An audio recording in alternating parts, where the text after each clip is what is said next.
Hey everyone, it's Logan Christopher with the Legendary Strength Podcast, and I know I'm always excited about my podcast, but I'm especially excited about this one because I have on the line with me Elliott Hulse. Thanks for joining me today, Elliot. Oh, my pleasure. Thank you. Yeah.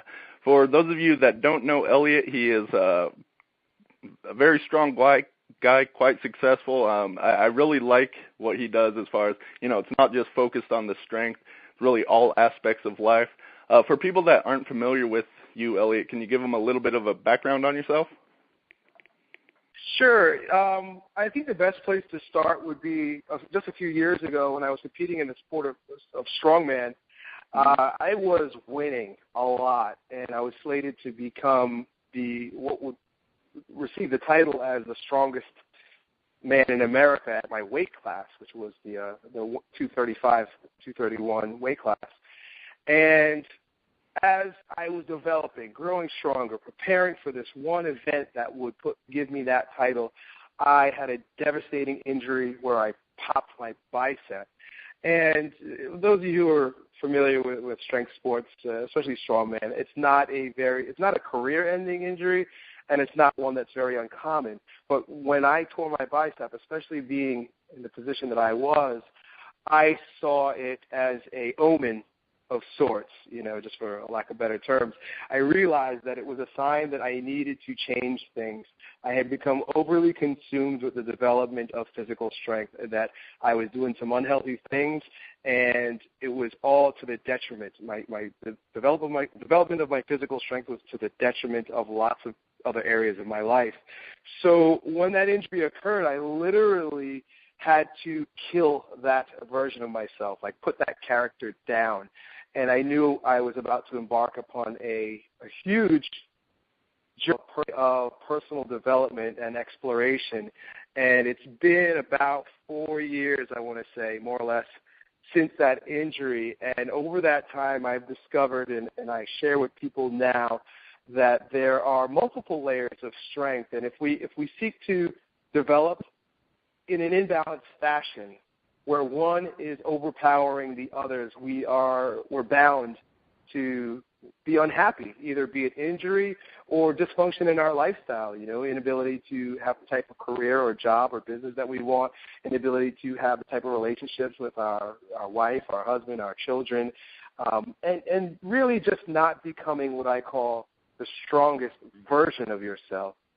And amongst those 4 layers is the obvious and most superficial one, and that is neuromuscular strength. That's the one that we're typically working on when we go to the gym and we lift barbells and kettlebells and medicine balls. We're working on developing the muscular strength. I like to remind people that your muscular strength is really, it's far less important compared to muscular balance. So a big part of it is developing your posture in such a way that you're moving from the most resourceful place and just becoming overall more athletic as opposed to just muscle bound or anything of that sort. But anyway, that's neither here nor there, because that being the most superficial form of muscle, of strength, the one that is really just an expression of the deeper layers, begs us to realize that there's also what I call a second layer of strength, which is physiological strength. What's happening with our digestive system and our hormones. How are we treating our bodies internally? The types of foods that we're eating, they may contribute to us getting stronger. I know the foods that I was eating did, but they didn't contribute to digestive health. They didn't contribute to hormonal health. They didn't contribute to the organ systems of my body being clean and functioning well. And over time, that's going to express itself neuromuscularly. If you're eating poor foods that create a sympathetic response within your nervous system, right? Because either you're intolerant to it, or it's too stimulating, or it's just very polluted food, crappy food, it's going to damage you physiologically, and then you're just going to break down eventually. And one step deeper than that, and this is so important, it's probably the one that I spend more time than all the others right now teaching people and sharing, is energetic strength. And that really boils down to your psychology. What's going on in your head that's creating the physical circumstances that you have in your life? Because we all know that psychological, emotional stress leads to physiological dysfunction. You know, if you'll be overly catabolic and stressed out if you're thinking poorly about your job situation or the relationships with your family, and that's going to detract from your ability to look better. So when it really boils down to it, it's what type of character are you? And we'll all be able to see that on your body. How well you're taking care of yourself, what you look like is a physical expression of what's happening in your mind. What kind of person are you? The fourth layer of strength is basically what do we do now that we're becoming the strongest version of ourselves? And I call that presentable. And it's literally how you go and serve others, because the point of becoming the strongest version of ourselves is not for ourselves, because we're all going to die. At some point, this whole show just ends. The whole game comes to a close. How are you supporting other people, inspiring other people, sharing your ideas and experiences with others so that they can become stronger versions of themselves? Wow, there's so much there I'd like to dive into some more. That I find I'm really the same thing like that. That the first level, that's all fun and that's a great place for people to start. But that the energetic strength that you're talking about, the whole psychological aspect, I find there's just so much room for improvement there that people are doing. Because I think I saw one time he said strength is easy. You know, you just go in the gym and lift more, and over time you continue with that. But these other aspects of life, they're a little more complex. There's so much more going on there. Yeah. So how do you put all this together if someone wants to, you know, not just get stronger in the gym, but the way I like to say it for myself, the way I put things in order is health first, performance second, and how I look third. For me, that's just a good hierarchy of the values of how I do, and that sort of guides my training. But how do you put all this together into what you do? You know, it's funny because even I have a tendency to reduce things down to steps and levels and layers, like I just did with regard to the 4 layers. Mm-hmm. But really, when it boils down to it, I mean, that just offers us an opportunity to easily share and consume ideas. But the bottom line is that it's all blended together. It's all really just one thing. So if you're psychologically, emotionally disturbed, you may think you look good, and the world might think you look good, but you're physically going to be rigid. You're probably not breathing as deep as you possibly can. You probably have all sorts of muscular rigidities that destroy your posture. So although you may have really low body fat percentage and six-pack abs, you're really not physically expressing a truly integrated, strong individual. So they all have to be considered at the same time. When I say all, I mean the first 3 layers. Don't just focus on what you see in the mirror. What's happening physiologically? Do you have, so many of us walk around and don't even realize that we've got fungal infections, and we're eating foods that contribute to viscerosomatic inhibition, like inflammation in the gut. And I don't care what you look like if you can't hold down a good job, you can't keep a good relationship, your parents you've got problems with, your children don't respect you. What kind of character are you? Because all you present physically to the eye is really just a mask for a person who is, and I say this harshly, who's an ugly person on the inside. So they all have to be considered. Yeah, absolutely. What would you say, can you give any sort of sum up, what's sort of your philosophy in life? If you could sum that up in just a few words. I know that's kind of a hard question, but perhaps you've thought about that before. It's funny because it changes. And I'm very hard-pressed to point to anything and say, this is it. Here it is, folks. Here's the thing. This is what you need to do. This is the answer. Really, the answer is very subjective, and it changes as we change, and we've got to be courageous enough to allow ourselves to evolve based on the circumstances in our life, the level of evolution that we're in, who we are to serve while we're on this journey. So a single philosophy would be unfair to offer, but an invitation that I like to give people, one that kind of goes against all the conditioning that we receive from compulsory education, so on and so forth, especially in the day and age that we live in, which is really like the dying off of the Industrial Revolution, is to trust yourself. We have been conditioned to trust authorities. We've been conditioned to trust our teachers, the government. We've been designed to relinquish all of our responsibility to everyone else. And the minute something happens inside us, the minute our intuition guides us, the minute we feel something that goes against what everyone else says, we negate it. We turn against ourselves. And it's such an insidious and complex issue, and one that tends to be the root of most of the video questions that I ask. And it really boils down to listening to your heart and trusting yourself. Yeah, that's very important.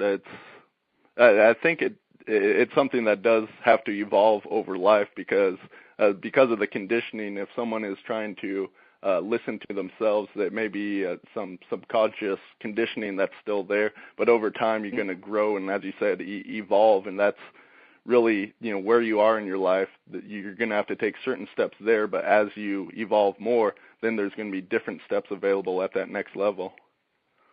Yeah, absolutely. And, a lot of people get confused when I say that, and then they say, oh, well, I feel like raping my little sister. Like, people have literally taken their chip with that. Like, wow, really? Is that what you think this is? We've become so schizophrenic. We've become so detached. We've allowed our head brain to literally make our bodies the enemy that you can't, you cannot realize, you cannot conceptualize, you cannot feel within you that there are good feelings, there are pleasurable feelings, there are joyful feelings in moving towards what your heart is asking you to do, such that you have to sully it with an idea that perhaps if I just listen to my body, I might go and kill people. It really is, it's such a sick, sad situation that we would consider that perhaps that's the thing. That's more neurotic than anything. That's more you being in your head. That's more you listening to your head than listening to your heart. All the dysfunctional behaviors that have caused the wars and all the shit that is disgusting about mankind. Yeah. So let's bring it back a little bit towards strength. You work with a lot of people that you find that they're able to do well in the gym, maybe like you were doing when you got started, but the rest of their life is in shambles. What sort of tips can you give for someone to take that success that they may have in the gym and then be able to apply it to other areas of life? Or, if they're not very successful in the gym, if they're overweight or something and are looking to do that, but are successful in other areas, how can they sort of transfer that ability from one area of their life to another?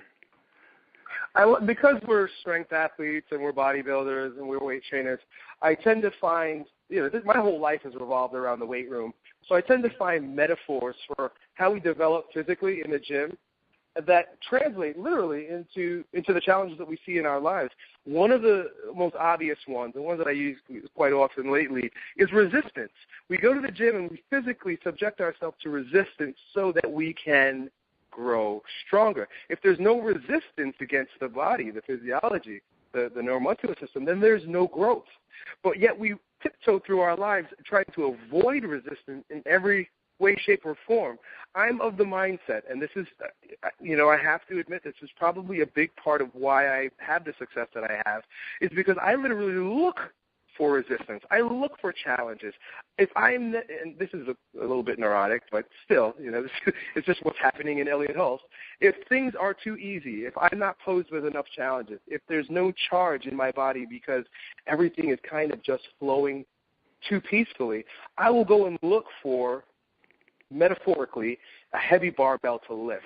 That basically means go looking for challenges. Where on the other end of the spectrum, most people, the minute challenges show themselves, they run, they hide, they do all they can not to face that.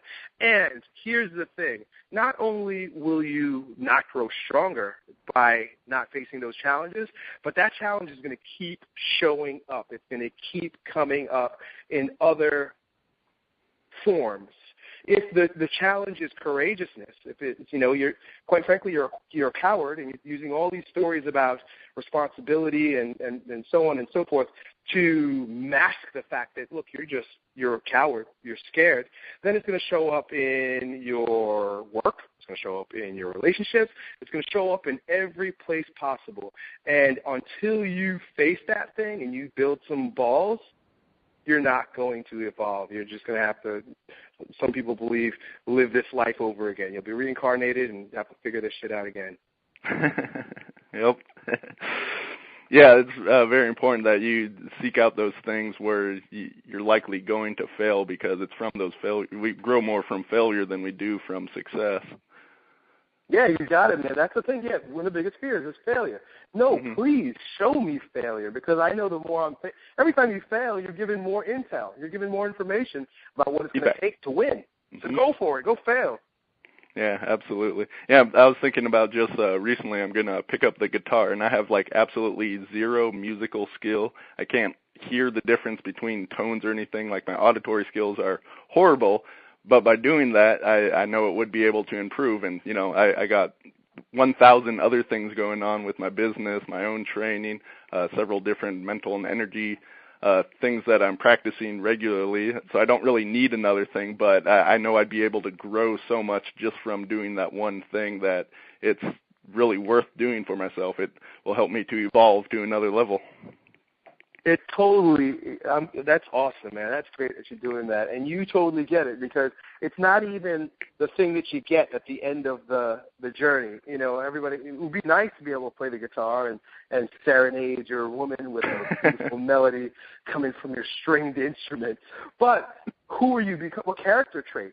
What virtues are you going to develop by doing this? Is it discipline? Is it courage? Is it commitment? What is it that you're going to be able to add to your repertoire of tools for navigating an awesome life and becoming the strongest version of yourself that you get by embarking upon this journey of playing the instrument? Yeah. Yeah, one of the ideas that I really like is the idea of a Renaissance man. The classic example is Leonardo da Vinci, who was a scientist, painter, all sorts of different things. He was also a really strong guy. He apparently could bend horseshoes as well. And I've been called this idea the physical culture Renaissance man, which is doing all these different things in there of lifting weights, kettlebells, body weight, exercise, and everything, which I really think gets to that idea you're talking about, the posture and balance in the body, all the different attributes of fitness together, but extending this idea further to really a Renaissance man in life.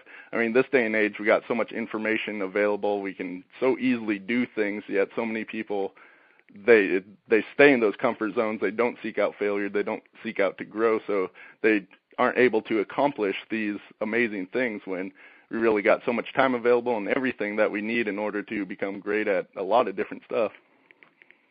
Yeah, absolutely. It really is courage. If I had to boil down most people's dysfunction to the lack of one character trait, it's going to be courage.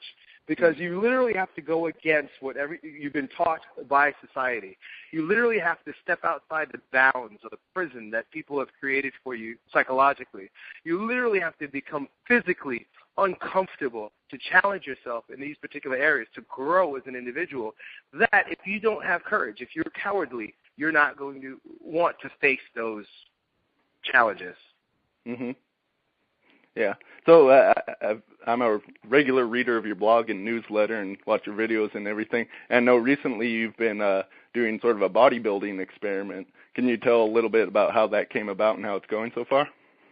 Well, there it is. Exactly. It's one of those challenges that, like, I know I have to take. I know that the weaker part of me, character-wise, the character traits, the virtues associated with getting as lean as possible are weak in me. You see, I'm like I mentioned in a video the other day, I'm a sprinter. I work really, really hard for a short period of time and I get what I want that way, but I'm reaching a time in my life where endurance, where the marathon is going to matter more than my brute strength and my ability to crush things. I can crush workouts, but getting lean requires, now my diet has always been good, but getting bodybuilder type lean requires constant attention to every single thing you eat every single day for weeks and weeks and months on end. I don't like that. I shy away from that. That has always been something that I would tell myself whatever story I had to justify the fact that I haven't done it. And for me to grow, to continue to become a stronger version of myself, far less am I wrapped up in what my body will look like, when it's all done, than who I'm becoming, because, I really need to build some endurance. I need to be more committed. I need to be more disciplined. Yeah, that reminds me of the Jim Rohn quote, become a millionaire not for having the $1 million, but for what becoming a millionaire will make of you. Same sort of idea, just applied to bodybuilding. Yeah, absolutely. Yeah. See, I'm just the opposite. I've always been a really lean guy, so for me to add a whole bunch of mass would be a journey that would take quite a bit more effort. So for myself, I'd normally stay in my comfort zone, float around like 185 pounds. But in the future, at some point, I think breaking through 200 would be quite an experiment for myself. Yeah, and like you're doing with the instrument, you know that you're going to be a different type of person once you do it. Yeah. So let me ask a little bit about your workouts. How do you approach them mentally when you're going in to whatever you're training? What are some of the thoughts that are running through your head? Well, today is very different than, even a few months ago. But today I don't listen to music when I train. I work to cultivate focused attention on every single exercise that I do. So I'm my best when I don't have training partners and I don't have music on, because it forces me to literally meditate with the exercise.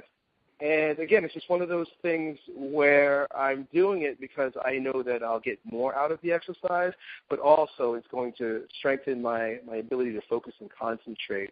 So that's pretty much, there are no thoughts. If you want to know like what I'm thinking about, it's each rep. I'm thinking about the mechanics of each repetition, and it's grueling. It requires a lot of attention, and I got to be honest with you, I can only make it through about 30 to 40% of the workout with that type of attention. Huh. And the rest of the time, go ahead, I'm sorry. Yeah, and why is it that you try to focus on this aspect? Is that what you find works best for what you're trying to achieve? It just feels good. Yeah. I think that's it. I think it just boils down to it feels right to me as I'm doing it. You got to know that I've been across the spectrum with regard to training. So there are times where I'm blasting heavy metal and I'm flipping tires and tossing stones and screaming and yelling and going nuts before every single repetition. I've experienced that. I've been there. I've done that. I appreciate that. I see the value in it. And coming full spectrum, coming down to where I'm at right now and doing the things that I'm doing and becoming the person that I'm seeking to become through this just feels right. Mhm. Yeah, I've definitely, I flip back and forth through time, listening to metal sometimes, but like you, I'd say the majority of time is more in that meditative type state where you can really be focused 100% on what you're doing right at the moment. Yeah.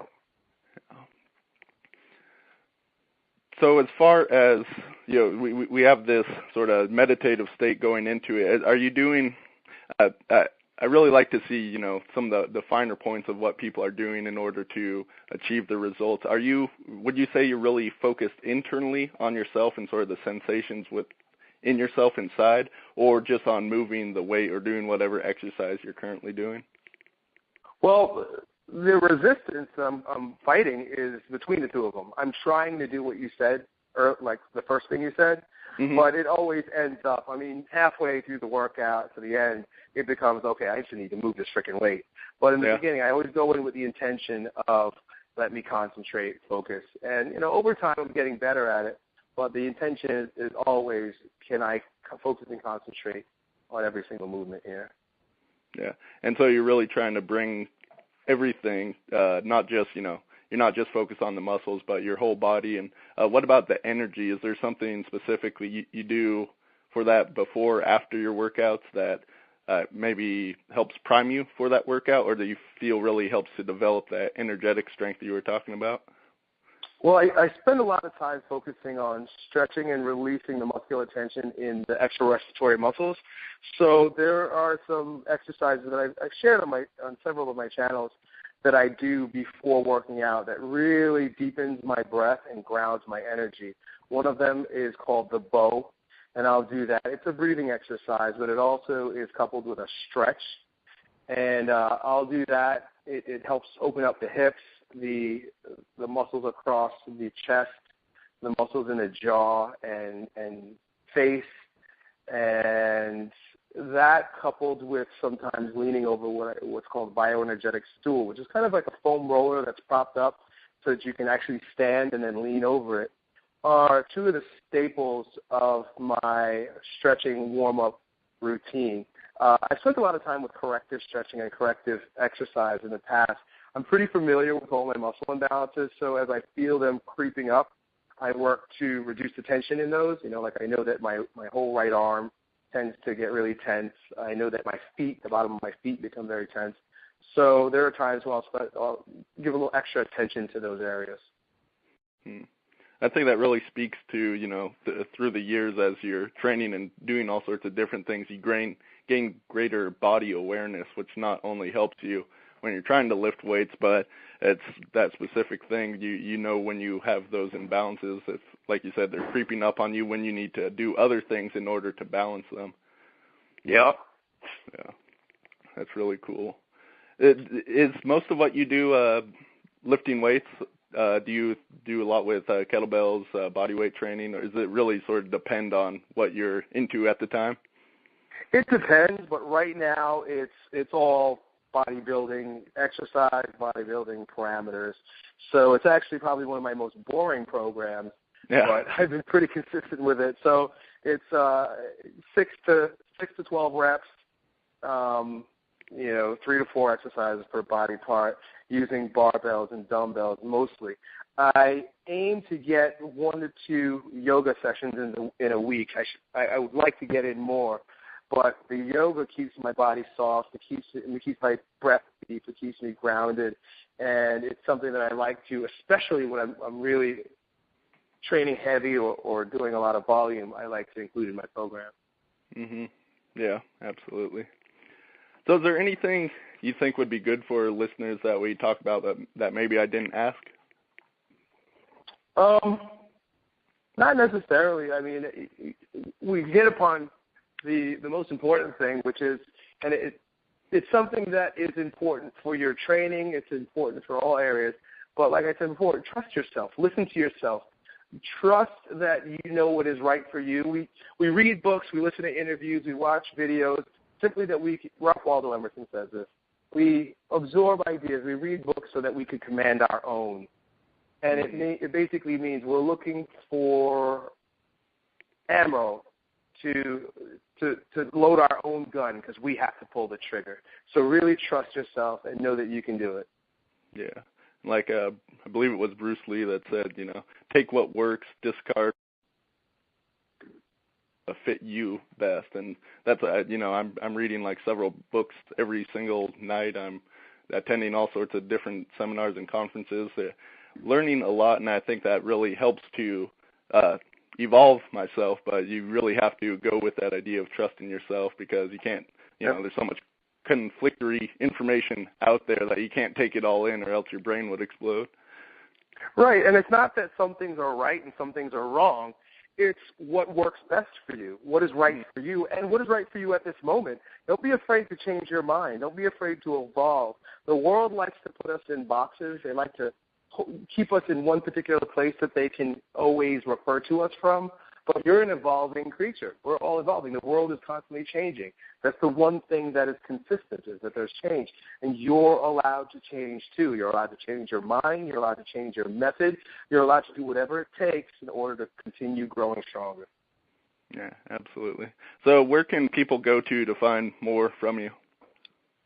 Well, I'll have ElliottHulse.com set up in a couple of weeks. But for the most part, if you enjoy the type of things that I talk about, go to YouTube and just search my name. I've got 2 channels. One is kind of like a Dear Abby, where I'm just like answering questions on all different areas of life. And the other one is geared towards strength training, and I upload at least once a day on both of those channels. Yeah.